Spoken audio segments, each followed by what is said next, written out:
This marvel began in the 1830s. Nobody imagined a machine that could think. Here is the story of Charles Babbage's analytical engine. Workers called it a difference engine at first. Readers soon learned it was meant to be far bigger. This form looks like a giant brass cage. This body holds rows of turning gears. This shape feels like an old clock tower. This frame stands on a sturdy iron base. This engine uses over 50,000 metal parts.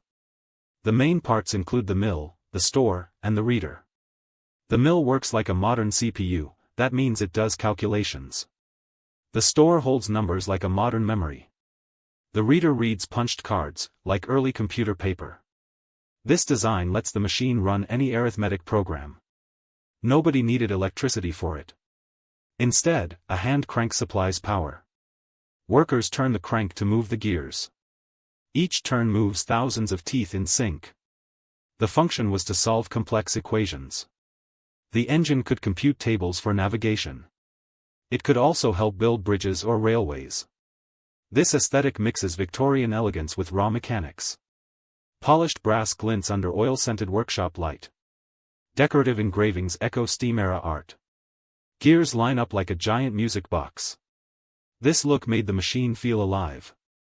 Nobody built the full version in Babbage's life. Here we see sketches and scale models instead. Modern engineers study the engine for inspiration. The concept shows how gears can replace silicon.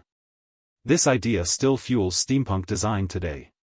Workers of the past imagined a digital mind from metal. The legacy lives on in games and movies. The analytical engine reminds us that ideas outlast their tools.